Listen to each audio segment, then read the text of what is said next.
Okay, so after great thought and deliberation, probably like about a month's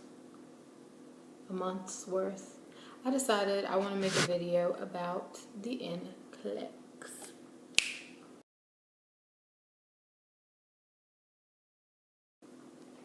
So, why would I want to make a video about the NClex? Because I recently took it and I just had like the best slash craziest experience with it. And I just want to let people know, kind of what to expect, how to prepare for it, the mentality that you need to have going into it. So I just wanted to make this video as a little bit of extra information and insight from a former nursing student and from a registered nurse going into this exam. I'm sure nerves are high, but I truly believe that the best way to combat nerves is preparation. So let me just give you a little bit of background on myself. And I'm going to keep looking off because I had to write down the important, juicy things that I wanted to share.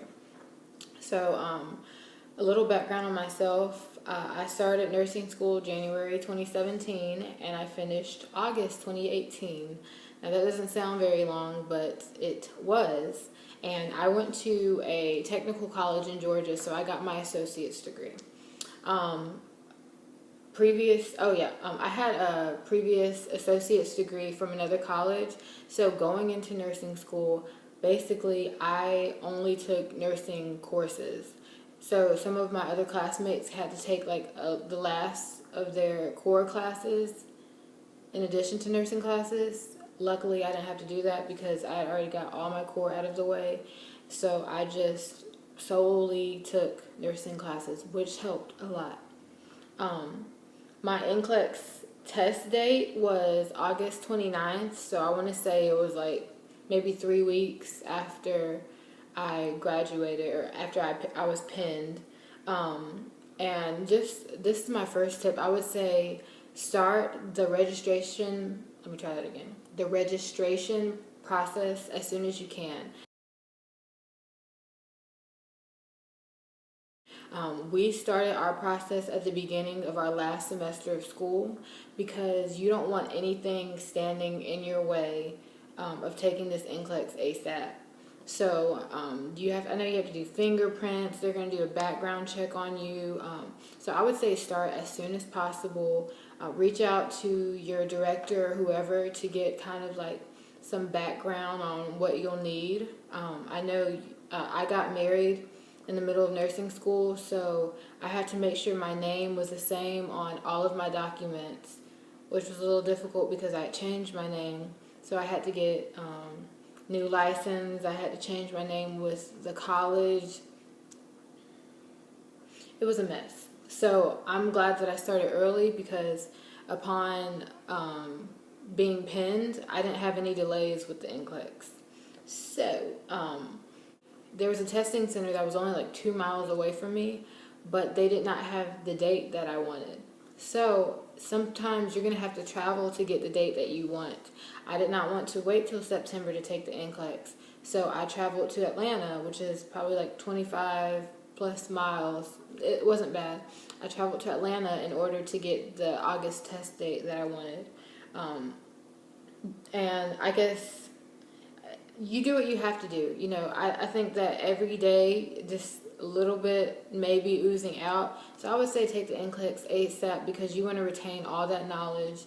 And I feel like your nerves are just going to be growing and growing as you go into this test. So I say just knock it out of the way. If you prepare yourself in nursing school, I don't see why you would have any problems with taking the NCLEX. So the big topic, the hot topic that I wanted to speak on was UWorld, and it's what I used to prepare for the NCLEX. I got a 180-day subscription, which set me back about $200, but I would say that it was worth every single penny. UWorld was great. They had so many questions. You could customize exams to take, and that's exactly what I did. I just took exams. After being pinned, I did 100 questions a day, and that would be it would be 50-50 or it would be 75-25. And I am not gonna lie to you and say that I did it every day. I probably did it maybe like 5 to 6 days a week. If you could do it every day, if you have that option, I would definitely say do it. But I did it 5 to 6 days, and I would like to sit down and just do 100, but sometimes my mind just was not right. So I would do 50, and then I'd take a break, and then I'd come back and do 50 like that evening or something like that. However you can get it done. If you can get it done in sets of 25, whatever. So UWorld has great rationale. Like, this rationale breaks it down. What I mean by that is it's not only just going to tell you, why this is wrong, why this is right. They also provide visual aids, which is perfect for me. If I see it most of the time, I'm going to remember it. And they also had 2 mock NCLEX. Okay, they're called self-assessments. That's what UWorld calls them. They're sets of 75. And I treated it like I was taking the NCLEX. I sat down, no distractions, went from start to finish. Then when you're done with it, it'll give you your percentile. And your percentile will tell you basically your likeliness of passing the NCLEX. So ideally, you're supposed to kind of take this within a certain amount of time, like weeks out. I didn't, because I didn't know about it, and I thought, this is gold. So I thought, let me save it to the end, so I'll have something to do at the end. And it turned out I was supposed to have took them, but I just didn't. So I took, let me see, I think I wrote it down. I took the first one a week before the NCLEX, and I took my second one 3 days before the NCLEX. So let me tell you, just basically, whatever subscription you buy, it may include the self-assessments, but it may not. The one that I did included 2. The only reason I would recommend not taking it so close to the NCLEX is because if your percentile is not what you want it to be, then that's going to fluster you and you're going to be freaking out like, oh, I'm going to fail. And that may not even be the case. So this is what I did, but I don't know that I would recommend it because I don't want anyone to, get freaked out before they take the NCLEX. I also say UWorld is hard. If you were doing like ATI, or I was also doing like a Saunders book while in school, it's hard. I thought I was stupid coming out of nursing school because I was making like an average of 60s to 80%, and those were on good days. So, but what I can tell you about these hard questions is that if you read the rationale and you understand why you got it wrong, chances are you're probably not going to get it wrong again. The ones that I got wrong, I really took notes on it because I wanted to make sure that I understood. So if a question similar to it came around, I would remember, okay, this is why this, it would come back into play. So yeah, you may make low scores, but this is preparation. It's not about you, making hundreds on everything, which is great if you can. Kudos. But this is about preparation for your NCLEX, so don't let that fluster you. I tried to use ATI for a couple of days after I graduated, but it was just too easy. And I just thought, if I'm taking the NCLEX, the test of all tests, I want to be prepared. And if I already know these questions, or if I already know the answers to this, I need to test or practice on material that I don't necessarily know or I haven't necessarily seen. So I didn't want to use ATI after I graduated. I tried. It didn't work out. So I stuck to UWorld solely for the most part. So let's talk about the NCLEX. It sucked. I'm just kidding. It wasn't that bad. The day before the NCLEX, all I did was look at common lab values.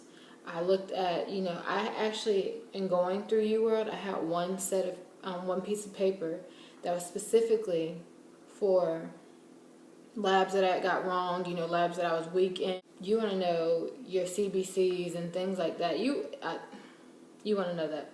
So, I just looked at that, at lab values, and just it was very, very light because I didn't want to wear myself out before the NCLEX. So that day, the day before, I did a drive-by of the facility because it was like in Briarcliff or something. I'd never been there.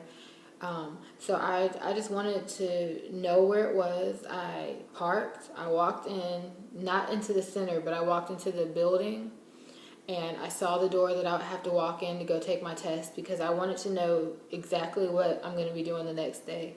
I didn't want any surprises, none of that. So the day of the NCLEX, I did nothing out of the norm. I just, stepped to my usual, had the breakfast that I had, the same breakfast that I had every day, drank the same coffee that I drank every day. And I think I was a little bit paranoid about it because I'm thinking, I don't want to eat anything crazy the night before and get food poisoning and get sick, or, the day of and be sick and not be able to take my NCLEX. So I was thinking worst case scenario, but I just thought, I don't want to do anything different in these 2 days that could just mess me up for the NCLEX. When I got to the testing center, I got there super early, you can get there 30 minutes early. I got there an hour and a half early because I just do the most sometimes.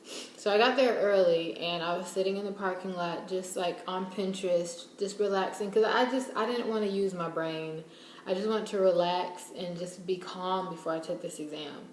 They say arrive 30 minutes early. I was a little earlier than that because I'm like, what if I trip and break my leg on the way in? I had to get myself together and somehow make it in there so I can take my test. I just got in there early because y'all do the most. I didn't want anything to happen that could take away from my testing experience.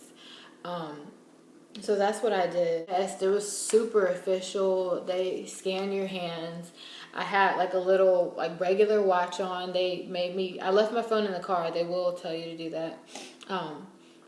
They made me take my watch off, and then they give you headphones, noise canceling headphones, because there are other people testing around you, which I really didn't hear anything. But I put on the headphones, but I could I don't know. I might have been chewing gum, so I could hear myself chewing gum. So I had to take the headphones off because it was distracting to me. But it was literally so quiet in there that it didn't bother me not having the headphones on. Another thing. I had a lot of select all that apply. So I would say definitely practice with as many select all that apply questions that you can. It's the new thing with NCLEX. I guess they love it. If that is your weakness, I would say definitely sharpen your skill. If you have to do a test, 50 question test of all select all that apply, do it. Do whatever it takes. And that's basically all that I can think of. All of the advice that I can offer going into the NCLEX is just prepare. If you have the money, I would definitely say sign up for UWorld because, it can't hurt. It can't hurt at all. All it could do is help. And I would say that it was hard enough that when you get to the NCLEX, you won't feel just blown out of the water. I also have another book that I used while in school that I'll try to link. I don't know how to do that yet, but I'll figure it out. I'll try to link it below for you. If this is what you want to do, I would say go hard. Don't let anyone tell you that you can't. Just put in the time because it'll pay off. And I tell you this because I put in so much time and it paid off for me. I passed the NCLEX, 75 questions. When it shut off, when it may scare you a little bit. It scared me when it shut off because I'm like, oh Lord. I either did so well that I passed in 75 questions or I did such a crappy job that I failed in 75 questions. So don't let your mind play games like that. Just work hard. Go hard till the end. If they offer breaks, I'm pretty sure. So if you need a break to get yourself together, do it. And I also say if you have any questions about the NCLEX or nursing school or anything like that, I'd be happy to answer any questions that you may have. I hope that this video was informative. If any questions, you can just comment whatever you want to know. But I recommend that if you need help or if you need encouragement, definitely get that because this is one of those this is one of those tasks that will pay off in the end if you just keep going hard.